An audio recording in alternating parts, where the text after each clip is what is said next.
everybody. Welcome into the Cubs Weekly Podcast, presented by Wintrust, proud legacy partner of the Chicago Cubs, an exclusive home of Cubs Chapter.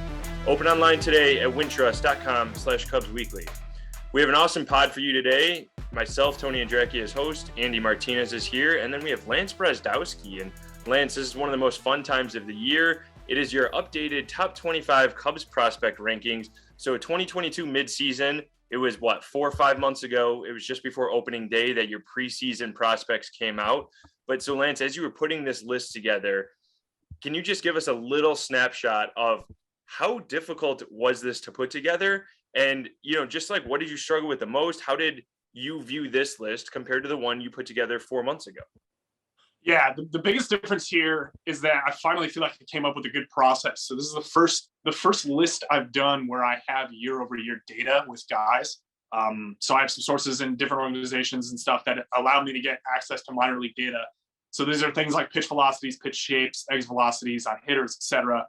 And for me, I've really valued that stuff because I think I've gotten a better understanding of how to interpret it on the player development side, and contextualize it also is very important because you're not going to run into like major league exit velocities in Class A Myrtle Beach, for example. But it's the first list I did where year over year I was able to see differences and really start to understand trajectory and development of certain prospects, understand, repertoire changes, usage changes, velocity changes, and really bake that into the rankings. And it's not drastically different, which makes me think that my prior process was decently good, but I really like the process I have in place now. Not to toot my own horn a little bit there, but I mean, that's good. Toot away, Lance. Toot away. But yeah, it's good. I feel really comfortable going year to year now, list to list now, in terms of having good reasons as to why guys are moving up or guys are moving down. I think that's key.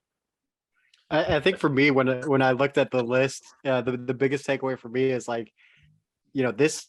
I can't imagine from your perspective how hard this must have been because it's a deep farm system. Like, you look at the names, like some of the guys that are towards the bottom were maybe near the top, in one of your previous rankings, and some guys that were near the top, in some cases, aren't even there. How tough was it to kind of not only, it was pretty clear, Brendan Davis number one, but then to just kind of put them in order after that. And what's that, like how long, how late are you up trying to figure that out? I like sleep. I tend to try to get my sleep because it helps me mentally process things. But no, I feel like it helps to have a deeper system in some ways because you can fill out 25. Like the first list we did for Marquez was only 20. Mm-hmm. And I have to say, like, the back five of that list was tough because like you have to really kind of expect multiple changes to a given player to have them inside the top 20. And at the same time, it's not a knock on any Cubs player specifically, but it is a knock on like prior systems. They just weren't as deep, And now you have a bit of a gluttonous situation where like there's 4 guys that I left off this list that I put in the honorable mentions that I was like, they can make it on to this list in some capacity. And I even got some tweets I saw on Twitter about like, why isn't this guy on? And it's like, listen, he was in the honorable mentions. Like, there's 25 here. I don't know how I could have gotten him on or who I could have taken him off, who I could have taken off to get a specific player on. So that was the biggest thing, is just like, am I comfortable leaving certain guys off? So it was difficult, but I got some sleep. Lance, I'll toot your horn a little bit here. I always enjoy reading your rankings, and obviously there are some awesome ones out there as well. I know Jim Callis does a great job for MLB Pipeline, friend of the network and podcast as well. But what I love about yours is just like how many people you talk to. And I know that you kind of like run the list to some extent by people with the Cubs. And so like, it's very cool to like hear the kind of the internal and external view of the Cubs system. But Lance, just in your opinion, from talking to all of those people, how do you kind of view this system? Because you just talked about the depth and everything else, but like, I think we've seen an influx of guys, but just overall, like, there's some elite talent at the top, but also like really deep guys. So like, just how do you look at this snapshot, not even necessarily 25, but just the system as a whole? Yeah, I view the system very dense rather than top heavy. I think to think of a top heavy system would be to think of like the Arizona Diamondbacks, where they have 2-ish, 3-ish players. Corbin Carroll's this outfielder who's good. Drew Jones, obviously, their top 5 pick this year in the most recent draft, are like elite special talents. And then they kind of have a gap and not much depth. And the Cubs are, I don't want to say the inverse of that, but the Cubs have a lot more like guys in the middle who I think project as either utility or major league average players, even maybe slightly above, a lot of density in there, which I think is good for the most part in terms of being able to eventually push to the major leagues a lot of guys who make an impact, as opposed to one star player that you're building an entire team around. So that's the difference to me, I think, between maybe the Cubs system and some of the other systems. Even like the Pirates in the division, they have, I think, more of a top-heavy system than a deep system, where they have like a variety of guys. Quinn Priester's a pitcher, righties good. O'Neill Cruz, obviously, we've seen up the major league level. Even Brian Hayes, who graduated. They have like a couple of these cornerstone guys and then not much depth behind them. Whereas I think the Cubs are in this very unique balance of a lot of depth in like this 18 to 12 tier of prospect on the list, where it's like these guys are good, and it's a better chunk of the middle list than I think if you compare to any other list. And this is backed up by Fangraphs, who does system rankings very systematically, where they attach a dollar value to each class of prospect. And I think for the major league average prospect level, according to Fangraphs, the Cubs have the most major league average future prospects of any team, and they're top 5 in terms of the value of the farm system. So I think that's probably the best way to, very quickly analyze where they are as a system. And that's something that's really valuable, right? Like you think about it, and your gut reaction might be like, oh, well, there's no superstar, there's no, there's no Mike Trout coming, but that's not necessarily a bad thing, right? When you look at some teams who like I look inside the division, you look at the Cardinals, who it seems like every year it's like, oh, Brendan Donovan, you never heard of him, but here he comes and he's an NL Rookie of the Year candidate. Yep. The Dodgers, every year they seemingly bring up a new guy that, that's there's still a ton of value there, right? Like it's not something to like look down upon by any means. Yeah, I think that's a good point, Andy. And I think in talking to other people and even other sports, in something as risky as projecting prospects, I think most organizations would prefer having multiple shots, multiple lottery tickets of sorts, rather than one stab and one lottery ticket, such that you need that guy to convert to have any value in your system. And I that's just a broad brush stroke. And I think it's something the Cubs applied to the draft this year too, with Cade Horton going 7 overall and then signing Jackson Ferris overslot in the second round after the competitive balance round. I think they really viewed the draft as like a portfolio. Like, we are picking multiple players such that we're mitigating risk and getting potentially 3 or 4 guys we think will pop, as opposed to, paying a ton of money for one guy and then having the rest of the draft not really be something that they're super gung-ho about. Especially with arms, the rate at which they fall off, high school arms and stuff. It's just, most people will tell you that you need multiple shots. And I think that that's reflected in the Cubs system. Yeah. And I think one of the things to both of your guys' points is like the depth is important. And just to kind of contextualize it, when the Cubs had all these top prospects coming up, Anthony Rizzo was the first, but then Chris Bryant, Addison Russell, Jorge Soler, Javi Baez, like a lot of these guys, and Ian Happ and Schwarber, it was a pretty top heavy system. They had, the top 6 to 10 guys at any point. They were all really high on the national rankings and everything else. But that was a little bit of their quote unquote downfall. There was a little bit of the issues of the system is after that, especially with pitching, they didn't have that wave of guys that was coming in. And so they had to supplement the big league pitching staff with a lot of free agents, spend a lot of money. And now we're seeing a little bit of a difference. We're seeing Justin Steele and Keegan Thompson, a little bit old on the older side, but they're coming up and having great impact, and a lot of relievers. And Lance, I know just overall, like looking at the pitching depth, and you touched on a couple of those guys, Cade Horton, Jackson Ferris, but also what the Cubs did at the trade deadline to acquire even more pitching. How much stronger do you think the pitching is in this system than it was like a year ago at this time, or even let's say like just before last year's draft, just before adding Jordan Wicks? I know your favorite guy in this system. Yeah. Like, how much difference does this pitching look now than it was a year ago? It's completely different. Yeah. Again, as you said, that's based off a variety of periods of time where they've acquired players. Jordan Wicks, 2021 draft, this draft, 2 top pitching prospects right off the bat. Really high upside guy, Nazir Moulay, who was not on the list, but he's a guy I think could pop eventually. Super hard throwing guy, power slider. Ben Brown acquired for David Robertson, Hayden Wisniewski, Scott Efros. Like, these are all guys I have inside the top 15. And then even just outside that, Danny Palencia acquired in the Andrew Chafin trade. He's an electric arm that they internally rave about. I don't exactly know if I see him as a starter long-term, but I have him ranked kind of as a balance between the two. I'd love to see him as a starter. I think that'd be a super dynamic profile. Caleb Kilian, back half of the top 10. I think I have him at 14, acquired the Chris Bryant trade. Like, in the last 2 years, I think nearly every single pitcher on the list, you can correct me if I'm wrong here, is acquired in the last 2 years. I'm probably maybe missing Ryan Jensen. Yeah. And Kohl Franklin. Yeah. And that's a great one. Ryan Jensen's a guy that went on the development list, where you kind of pull him out of game action and he goes down to Arizona and works on specific things without having to worry about getting outs, which often complicates your ability to actually develop a player. And he completely changed who he is. I had him falling off the list, and then I saw some of the data after the development list. Exceptional prospect. Like, he's back on my radar entirely. I think the industry as a whole is slow to accept what he's doing. He's up to 100. He's got like 6 pitches he's legitimately throwing. I honestly think it's one of the deepest repertoires in the system. It's just, I don't exactly know if he's like a starter again. Like, that's the worry with a lot of those guys in that 15 through 20 window, 23 window with Kohl Franklin and such. But Jensen's a great example. Like, even though he was prior regime's pick, now he's in the system and they're doing a ton with him to make him better. And that's just a testament to the Cubs pitching development. Yeah, and one thing real quick too, I forget if I mentioned it earlier, but like for Lance's entire list, head to MarqueeSportsNetwork.com. It'll be up there for a while. And if you're watching on YouTube or on the Marquee Sports Network app, we have graphics up as well that you might have seen, and we'll kind of intersperse throughout. So as Lance is mentioning some of these guys, be sure to catch out that full list on MarqueeSportsNetwork.com.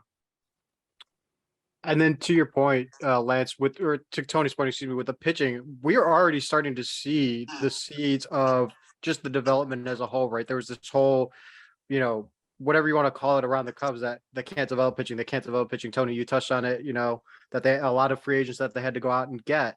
And now we're seeing it with Justin Steele, Keegan Thompson, but then we see, like, I think the most prime example is Scott Efros, right? A guy who, was kind of like, had the potential to become a career minor leaguer. And, he right away goes to the sidearm slot.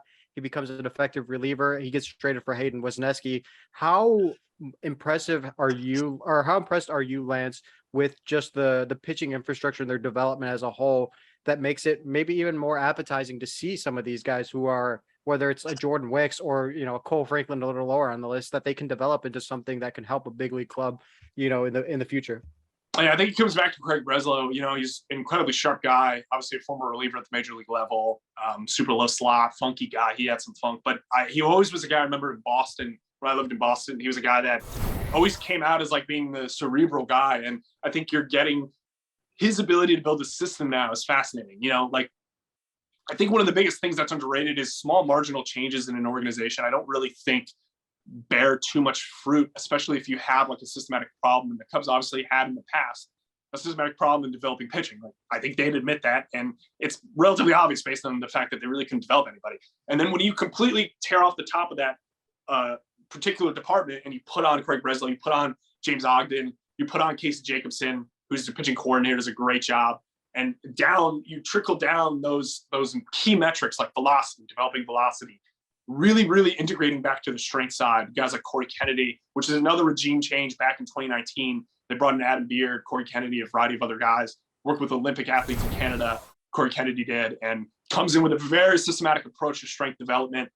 I've really, really enjoyed my conversations with him.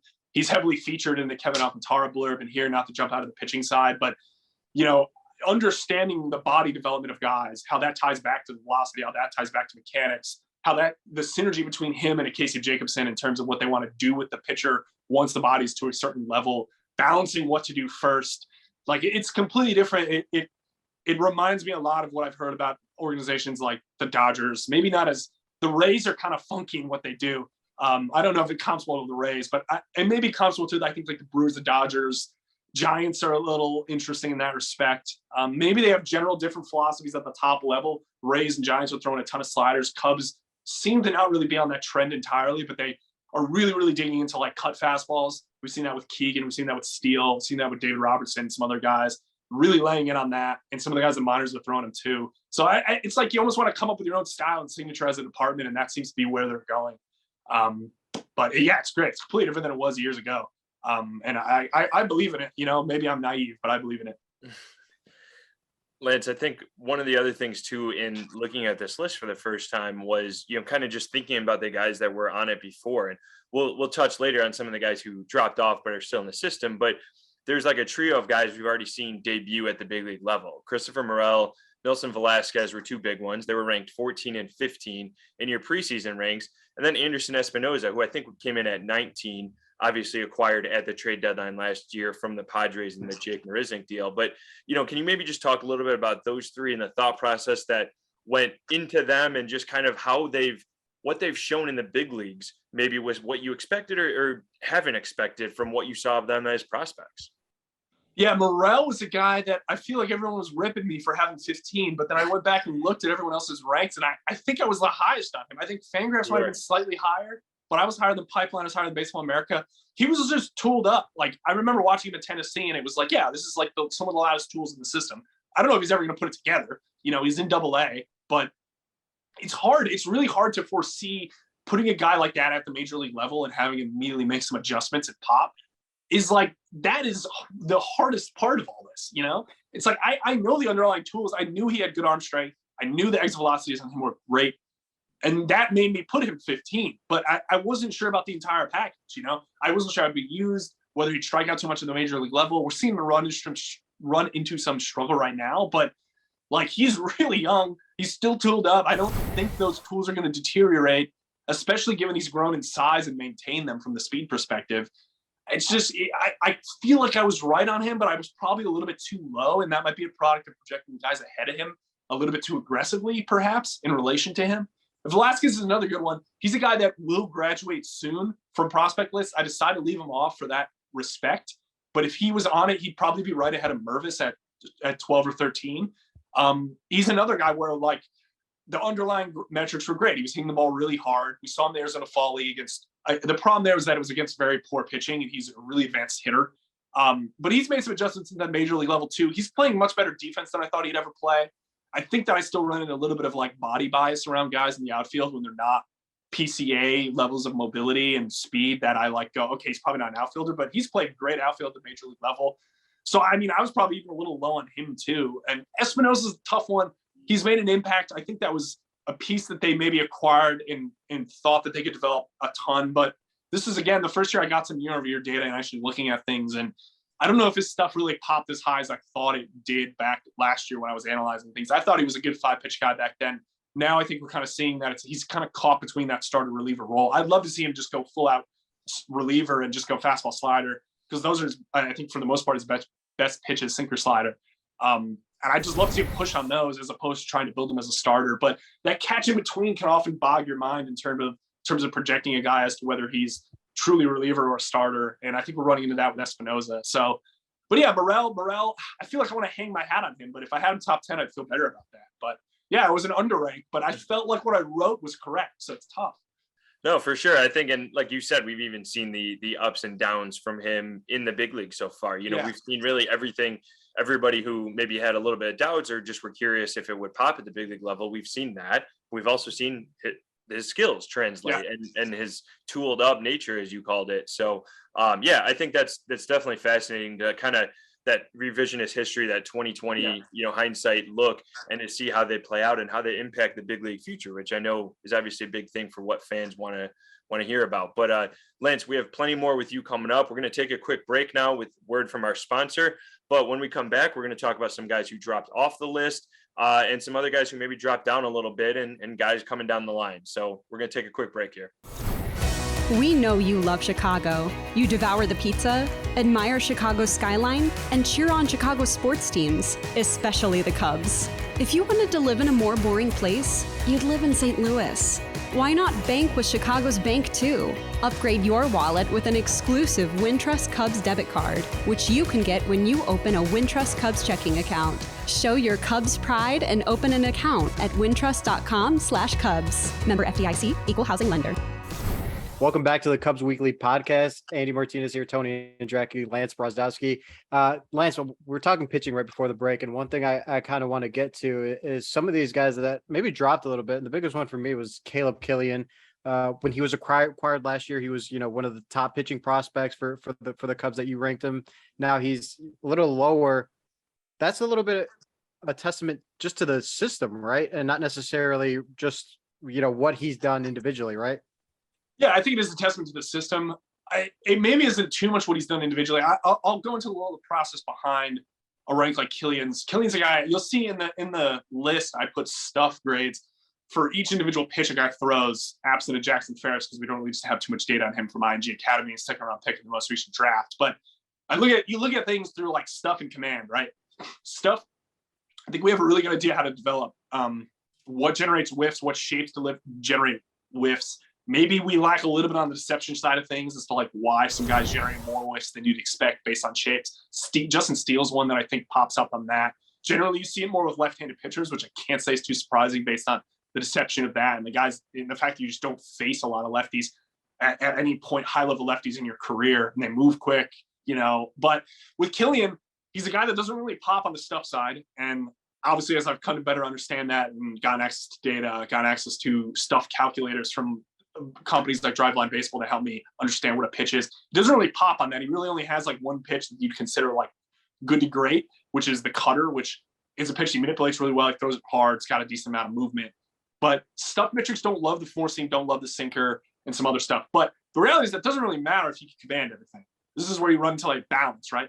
Like he's got this weird ability to command the ball well, has in the past commanded the ball well. Didn't really do it at the major league level, went back down to AAA, didn't do it. So a little bit of concern there because I think for the most part, in a stuff command argument, if a guy doesn't have stuff and he has command, at that velocity too, which is hard. Generally, the higher up you're going in velocity, the harder is command in baseball. This is why you see a lot of survivorship bias in guys who are older, throwing slower, who can command the ball. I'm thinking Wade Miley. I'm thinking Drew Smiley. I'm thinking Kyle Hendricks. The Cubs are, I think, a key team in this, whole debate about stuff versus command. But those guys all command the ball exceptionally well. But I personally see a little more of a steep drop-off. Like, if there's more blips in command, like if Kilian doesn't have his command, I don't think he could get by just throwing the pitch over the middle of the plate and letting it eat.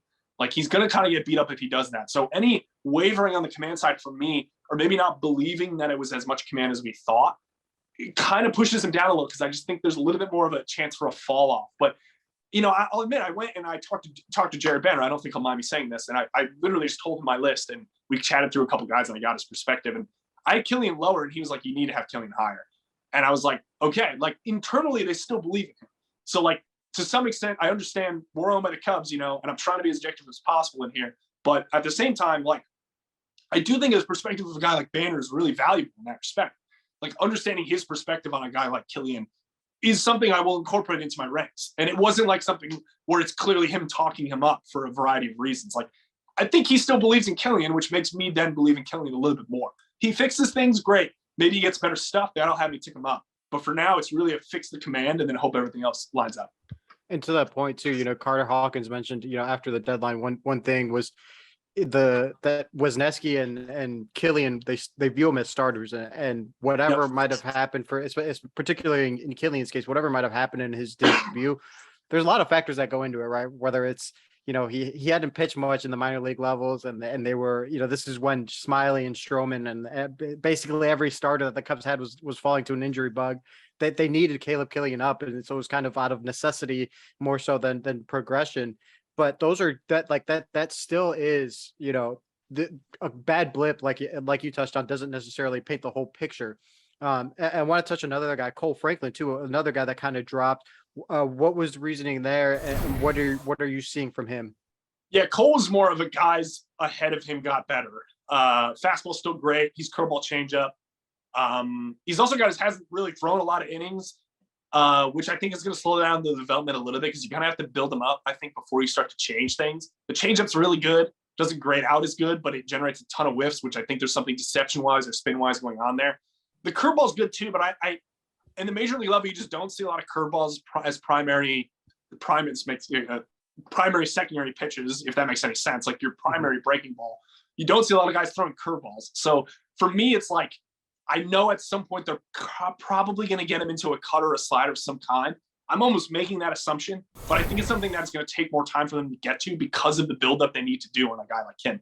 So I kind of am unchanged on him. It's just you have like 5 other pitchers now who I view higher. Palencia being one, Wisniewski, Brown.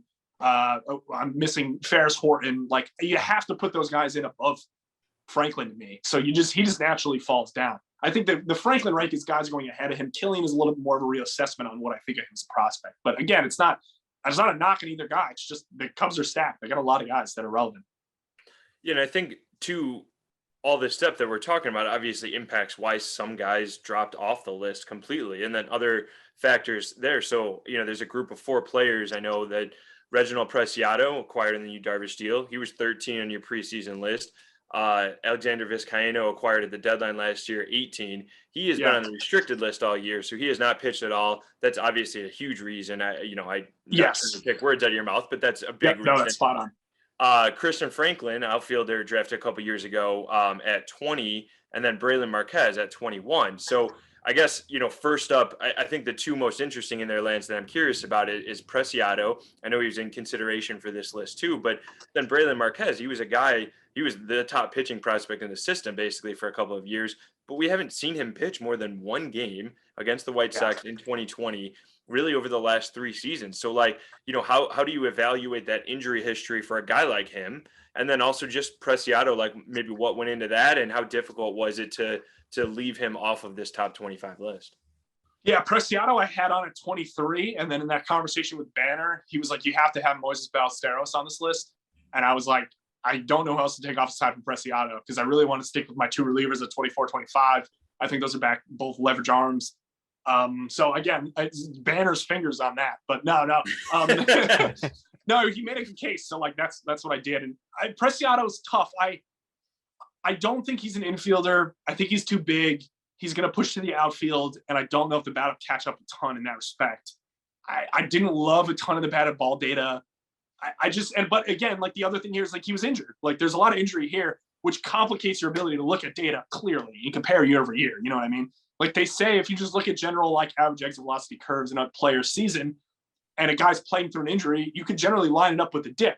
It makes sense. If you're injured, you're probably not able to put out as much pure rate of force development, pure power as you're going to be able to otherwise if you have a mental block in a certain part of your body. So that's tough for me in terms of looking at a Preciado and going, okay, things are down, but is it down because of the injury? Is it down because of other things? Is it down because of the approach? And it's a combo that for me, but for me, it's more of a positional move thing where I just don't, he was ranked highly because he was going to be an up the middle guy for a while. And then he moved to third. He was going to be a third guy. I don't know if there's enough power for him to stick at third, which is something I ran into James Trianto. So it's does he go to second? It's really not a prototypical second build. So then it's okay, he probably ends up in the outfield. And then it's I don't really know if the floor there is great. So I kind of see him as an Owen Casey type where he probably moves to first base DH, but I just don't know where the bat's going to go. Christopher Franklin with the patellar tear, I actually really liked him. That's another one where I think guys just came in above him that pushed him off. Where I wouldn't be surprised if Franklin pops back onto this list. Brailyn Marquez is a tough one. That's more of an injury buildup thing where we have a really large sample now where he just hasn't been on the field, and I just don't know how to assess that, so I'm leaving him off. And Vizcaíno is a tough one. He just hasn't pitched. He's been on the restricted list. He just falls off for me. I don't know what to do with him. We haven't seen him in a while. I love this stuff when he was pitching, but I can't rank him right now on that. I'd rather rank someone else. I think I could, even if the prospect pedigree is a little lower, maybe there's a little bit more variance and we have a sample and some data that looks good on a guy like Franklin or Ballesteros, such that I'd rather put them there. And some guys that newly appeared, Matt Mervis, one of them, Ballesteros, another guy. What have you seen from them? Whether the data, people that you've talked to, what made them jump out? Matt Mervis in particular, I feel Matt Mervis, that you were hearing him just mash on Twitter, especially. It seemed like every other day there was something new that he was doing, and now we see him appear on the prospect list. What have you seen from him, and what have you seen from him and Ballesteros specifically? Yeah, Mervis is definitely the pop-up guy of the year on the offensive side. I don't know if it's really light tower power in terms of the raw max exit velo stuff, but it's really consistent power. I think he also has a kind of flat swing, which allows him to get the balls up in the zone. I don't know what the upside is on him. I think I am a little aggressive on that rank in terms of assuming that he's going to be an impact bat at the major league level, because I think he's going to hit multiple kinds of pitching. I don't think he'll struggle as poorly versus lefties. It's legit power. And there's also a case on just the production side. If you produce for that long, there's a point at which you kind of have to be okay, there's something going on here. Yeah. I think he might be a guy similar to Brendan Davis, where they're not going to destroy exit velocity leaderboards like Morel, but Statcast has released a bunch of stuff around bat speed and attack angle and sweet spot data that help us understand hitters better than just how hard do you hit the ball. There's a lot of guys who don't hit the ball exceptionally hard that really good hitters. The two that always jump to mind for me are Nolan Arenado and Christian Yelich. Arenado's had some exit velo spikes this year, but like those guys were like kind of average to slightly above, maybe in that just above average window of how hard they're hitting the ball, but really good abilities to put bat on ball. And I think that was where you run into with Mervis, where I kind of see him as like a 20, 25 homer guy, even if it's like a 240, 250 average. I think the approach is good enough where the OBP is high and he'll limit the Kings. So anytime you give me that combination of ability to understand the strike zone and power, it's like it kind of is almost automatic top 15 for me, which has kind of become the case with Canario now, is way up there, where I was high on him to start because the exit velo was so good, and now this approach thing for him is insane. But to get to your point on Moises Ballesteros, he's, again, Banner just said he's on the list, and he was in consideration. I just wasn't sure if he'd stick behind the dish at catcher. Banner's pretty confident in that from my conversation with him, which I think everyone else is too. So the key thing there for me is also jumping ahead to the Cubs offseason prospect development camp. They do this camp where they keep guys down there for 4 months, room and board, food, and it allows them to have real-time feedback on their body development primarily. So for those first 2 months, it's really like body comp changes. So Ballesteros is a guy that I think is going to come out in the best shape of his life next year. I'm assuming that in his rank to some extent. The approach is really good for the level too. Like, it's really aggressive. You'll see a lot of these guys coming out as international free agents are very aggressive. I think that, I don't know if it's a cultural thing. I'm not entirely sure. I don't want to make any assumptions here, but like those guys, like in showcase ball too, you swing a lot. Like, you're not going to a showcase to walk. You're going to a showcase to show that you can hit the ball hard. And I think that bleeds into a lot of major league play. We saw this with Kevin Made last year, shortstop, and just missed this list. He was so aggressive. And then finally this year, he chronic corrected his approach and started to hone in on his zone. Ballesteros kind of already almost has that. He's really aggressive, but he's got good bat to ball and good power mix, where if he sits behind the plate, even with a robo zone, I think he's a guy that puts up together a decent offensive package where, like, if the framing isn't good, that's okay. Like, in 4 years, we'll have a good idea of what they're doing with the robotic strike zone. And I think he's a guy that might really benefit from that.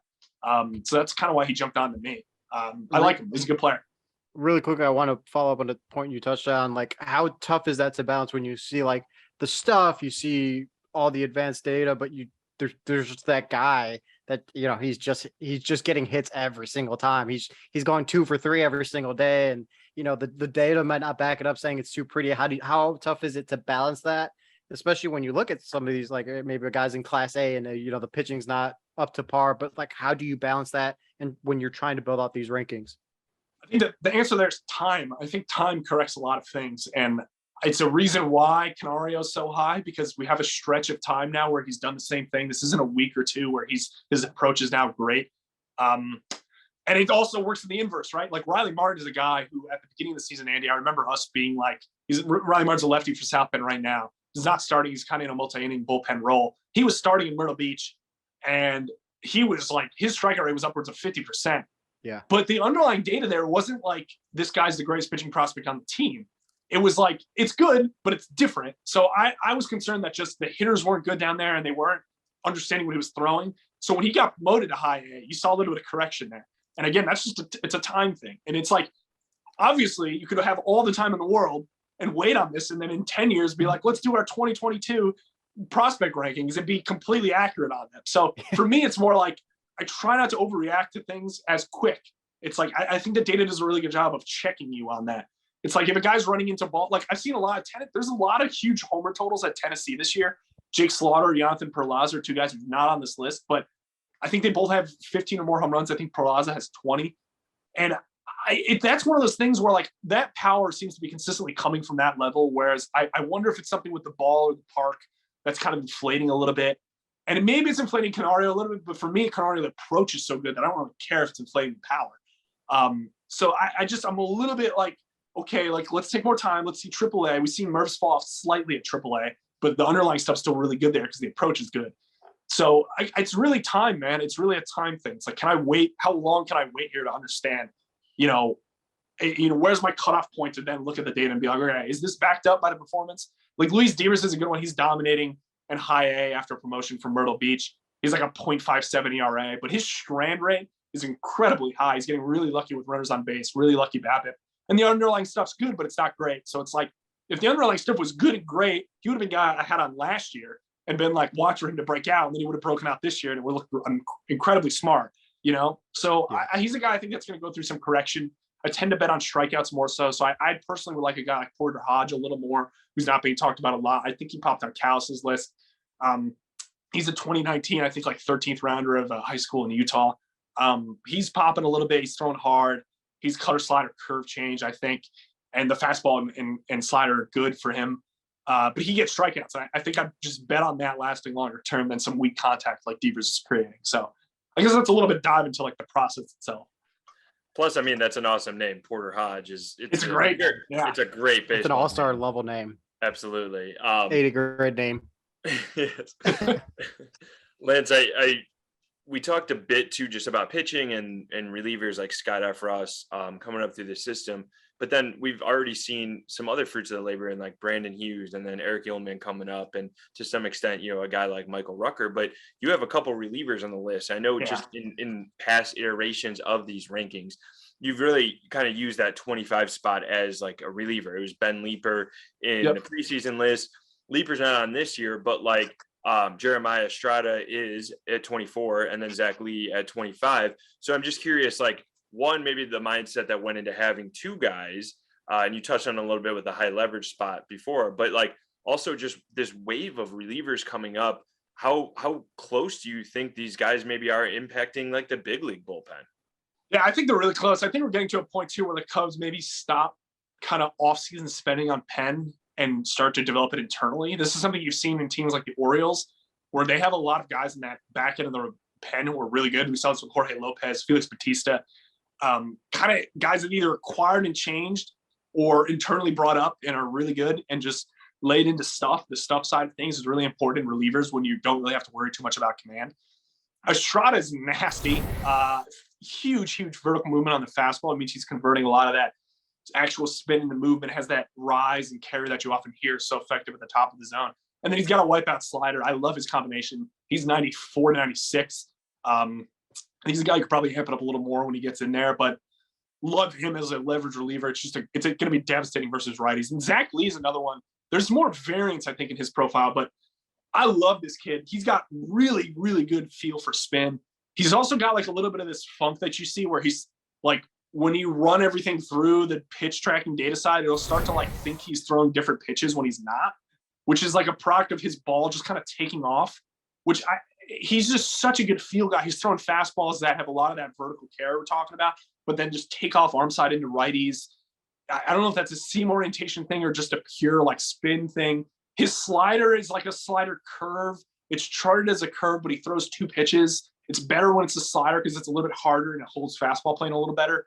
But it's nasty. Like it's the model of a modern reliever is a hard fastball and a nasty slider, and both those guys have it. So I went with both of them. Leeper's still a guy that I think has an impact, but I think for me now, Estrada and Lee are like the future. Like if you're having me put odds on who gets saves in 2025, those are my two front runners. Assuming it's not someone externally coming into the back to the organization per se, but just really like the makeup of both those guys.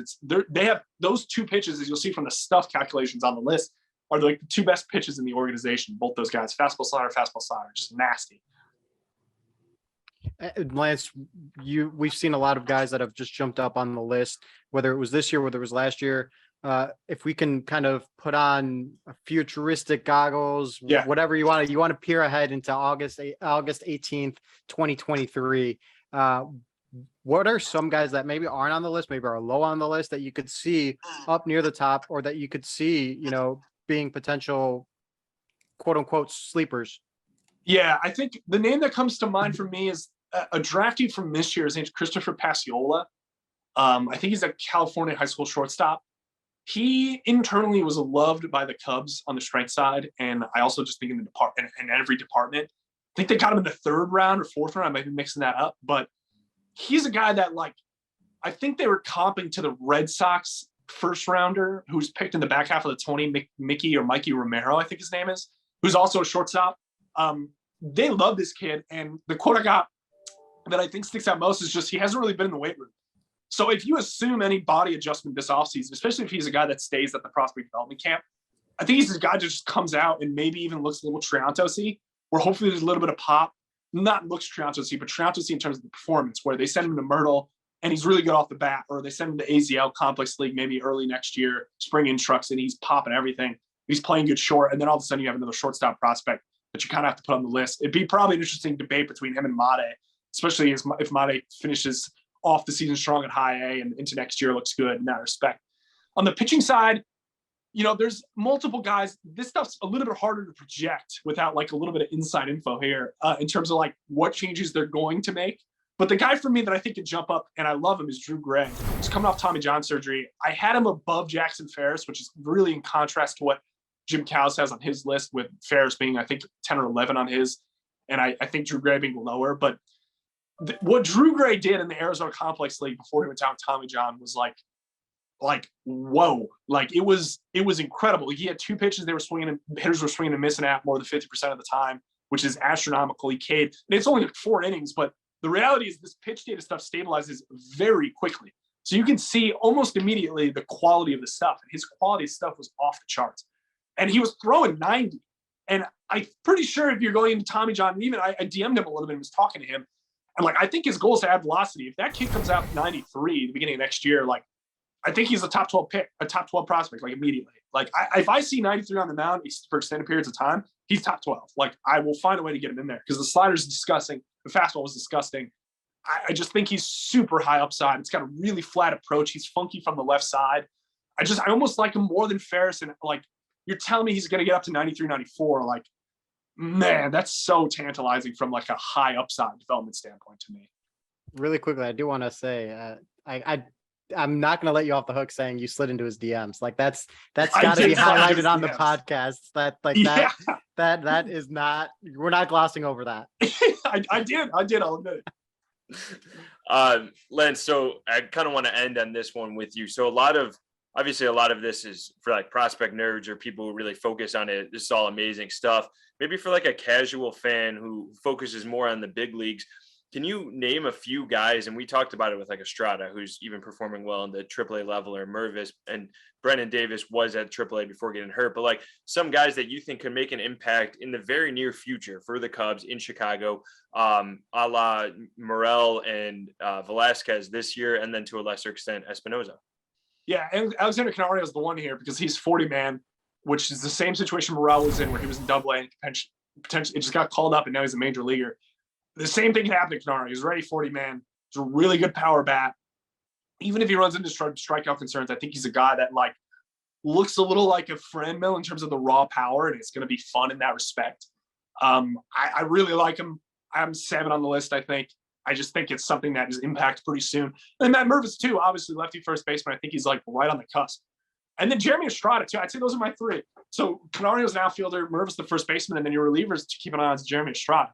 Where like, again, like I think he's going to be in the room for saves. Like it's just going to be the best stuff in the pen when it comes up. Like Rowick is a guy who has really good stuff, but I think you have a large enough sample now where he's kind of caught in between. Like I think he's more of like a 7th or 8th inning guy rather than a closer, even though Rossi loves him.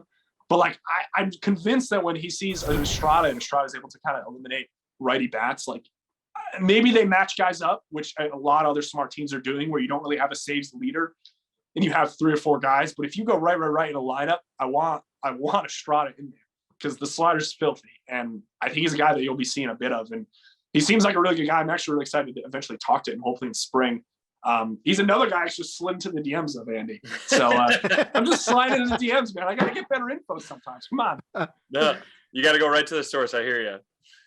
Well, Lance, this was fantastic. Thanks so much. Andy and I are both smarter for having listened to this and hear you talk about it. I hope the listeners are as well. Lance, this is really great. Thank you again.